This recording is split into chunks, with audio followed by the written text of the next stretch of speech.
Olá, meu nome é Cássia dos Santos Cardeal. Minha equipe de trabalho é composta por Félix Santos, Gabriela Rodrigues e Jéssica Maria. E o artigo que será apresentado tem como tema os negócios da lenha, indústria, desmatamento e desertificação no Cariri paraibano. E tem como autores o Ibrahim Soares Travassos e Bartolomeu Israel de Souza. Na região Nordeste, historicamente há uma grande dependência da população, principalmente as de baixa renda, em relação ao produto florestal como fonte de energia, tanto no consumo doméstico quanto para fins econômicos. Muitas famílias têm nessa atividade uma importante fonte de renda complementar, principalmente no período de estiagem, o que proporciona também uma oportunidade de renda para trabalhadores que fabricam e também comercializam esse carvão vegetal. Nesse sentido, o trabalho teve como objetivo analisar a dinâmica existente na cadeia social e econômica da atividade extrativista vegetal e o seu papel como um agente potencial responsável pelo crescimento de áreas desertificadas no Cariri paraibano. Dentre os procedimentos metodológicos, o trabalho foi estruturado e construído a partir de 3 momentos distintos interligados entre si. Inicialmente, houve uma revisão bibliográfica de literatura, seguida da coleta de dados primários e secundários e realização dos trabalhos de campo. Foram também consultados dados estatísticos de órgãos governamentais, estaduais e federais, no que diz respeito às atividades extrativistas. O trabalho também contou com investigações por meio de entrevistas semi-estruturadas. Os responsáveis pela dinâmica de desmatamento e da comercialização da lenha foram ouvidos. São eles os produtores, nesse caso, os pequenos e médios produtores rurais, os aliciadores, que intermediam o negócio, ou seja, que fazem o transporte do produto, e os consumidores finais, doméstico e industrial. Diante dessa complexa cadeia produtiva, os autores desse artigo tiveram a preocupação de estar sempre em contato com o objeto de estudo e onde houve 10 idas a campo, onde eles averiguaram e também coletaram algumas informações. Bom, gente, a caatinga é amplamente utilizada como fonte energética, né, em todo o Nordeste, e a exploração da madeira é feita sem qualquer critério técnicos, o que tem levado muitas áreas a apresentarem um elevado desequilíbrio ambiental. Analisando essa questão de ponto de vista nacional, a energia gerada pela biomassa florestal é a terceira fonte energética mais utilizada no Brasil. Sendo assim, sempre houve uma forte participação do energético florestal relacionado a essas atividades. No estado da Paraíba, há uma grande dependência de lenha e do carvão vegetal como matriz energética no setor doméstico e industrial. É como a gente mostra aqui esse consumo nessa tabela 1, né, que representa o consumo domiciliar dos produtos extrativistas. Que a gente vê que 56,8% da energia utilizada provém da sua vegetação nativa, enquanto no ramo industrial esse índice chega a aproximadamente 80%.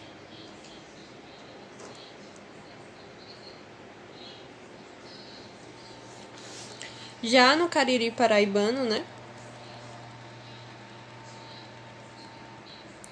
a gente vê aqui que o Cariri paraibano não apresenta uma grande demanda por produtos extrativistas. Historicamente, a região se caracteriza por ser uma grande transportadora desses produtos. Na tabela 2, demonstra muito bem o consumo domiciliar dos produtos extrativistas no Cariri e no Campo Grande.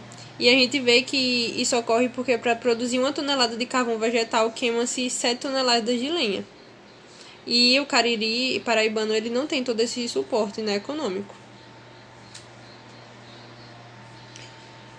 Diferentemente do que ocorre com a lenha, a pequena produção e consumo do carvão vegetal, frente aos produtos no Cariri, pode ser entendido pelo fato do carvão ser fruto de investimento financeiro para a confecção de fornos, o que não é muito presente na região, dada a falta de capital dominante.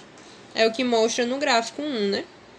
Que temos os dados referentes ao total da produção extrativista vegetal no Cariri paraibano, entre 1970 e 2010. Os valores impressionam principalmente no que diz respeito à produção da lenha. Mesmo admitindo que esses números possam estar subestimados, eles ajudam a compreender o processo de desmatamento da vegetação em todo o território caririzeiro. Analisando o gráfico 2, ele mostra que até a primeira metade da década de 1990, o Cariri Oriental ele se apresentava como o principal produtor de lenha. Entretanto, provavelmente em decorrência da rarefação desses recursos nessas áreas, né, a produção ela cai drasticamente nos anos seguintes. Essa dinâmica observada durante os trabalhos em campos realizados não só nos municípios da pesquisa, no caso Camalaú, São Sebastião do Buzeiro e São João do Tigre, mas também como nos demais que formam o Cariri paraibano.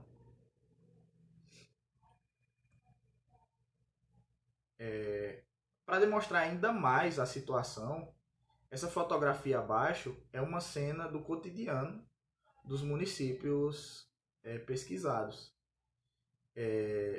Na imagem mostra um caminhão carregado de lenha desmatada da Caatinga, que é uma imagem tida como normal do cotidiano dessas cidades.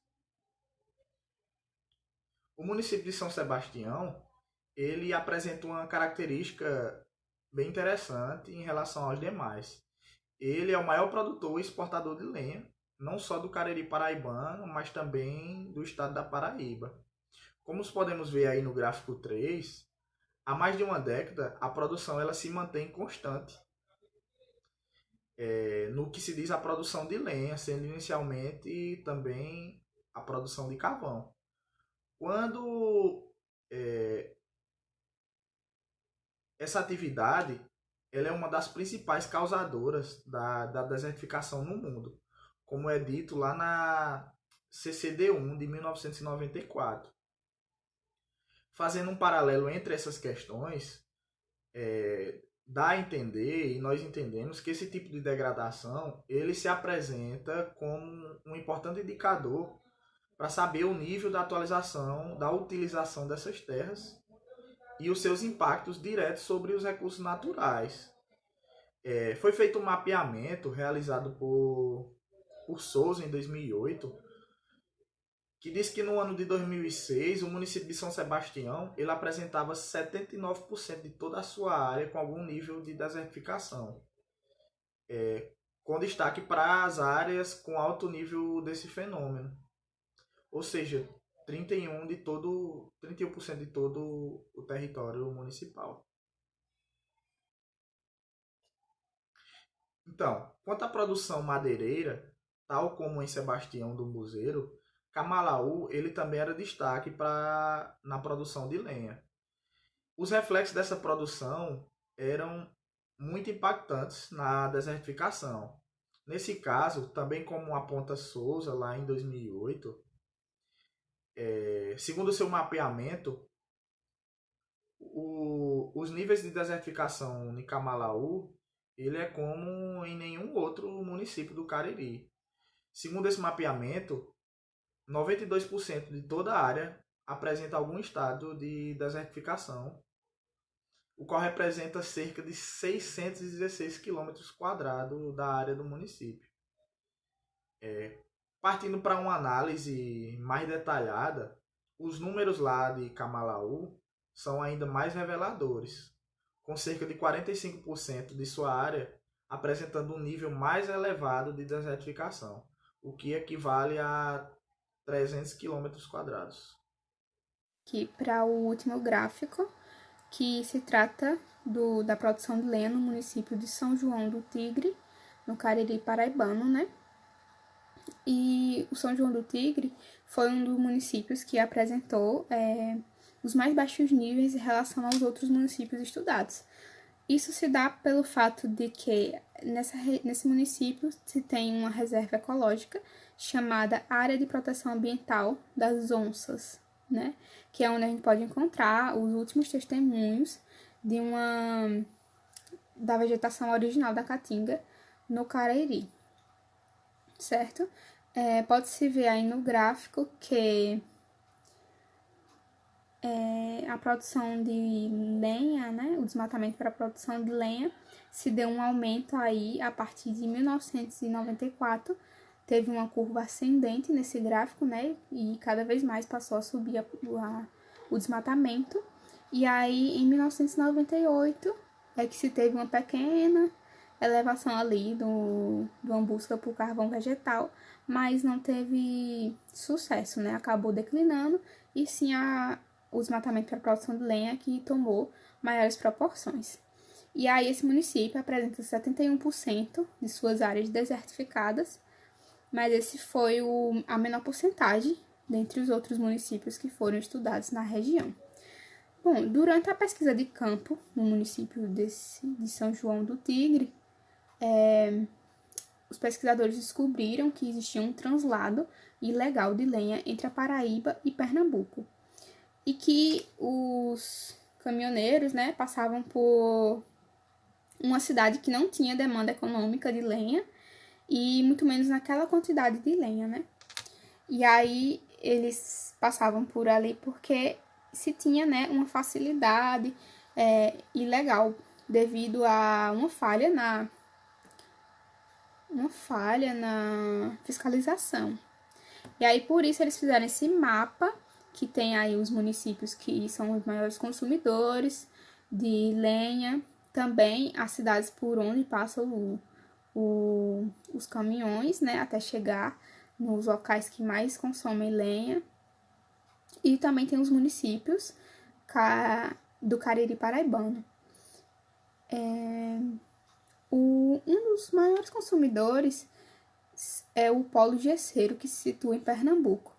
Essa imagem aí ao lado direito é uma imagem do polo gesseiro, certo? Nessa região se tem tanto o polo quanto outras indústrias que utilizam muito da lenha para o seu processo de produção.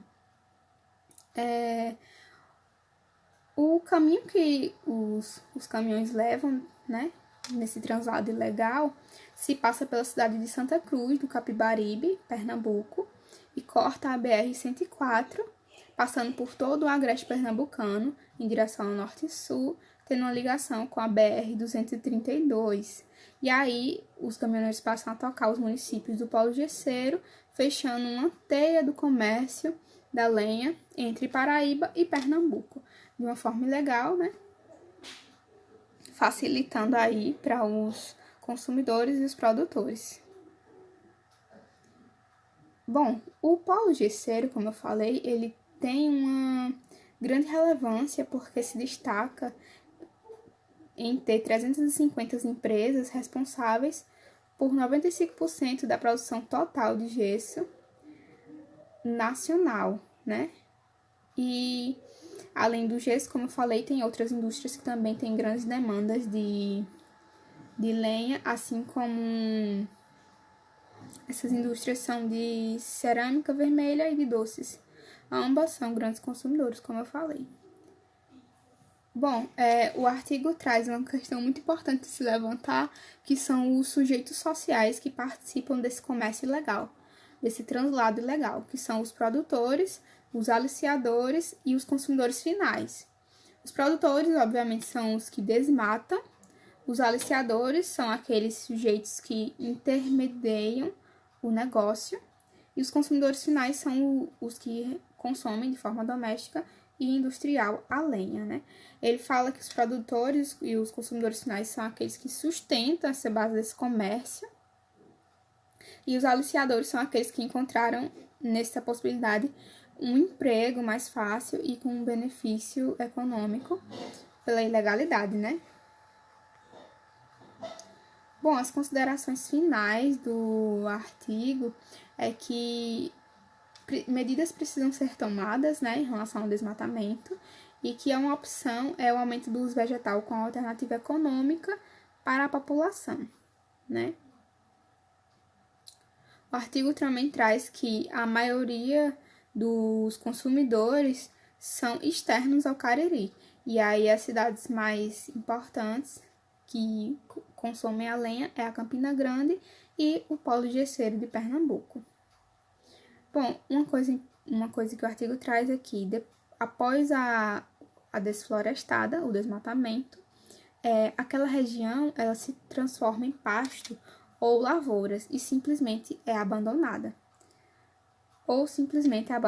Né? E isso dá possibilidade a uma sucessão ecológica secundária das plantas ali que ficaram remanescentes, elas se regenerarem e criar uma nova vegetação. No entanto, pode mal elas chegarem à vida adulta se necessita fazer novamente o corte devido a essa alta demanda de lenha. Bom, o artigo relata que cada vez mais se intensifica esse desmatamento, né? E o desmatamento não acontece só no Cariri, e sim como todo um semiárido nordestino, né?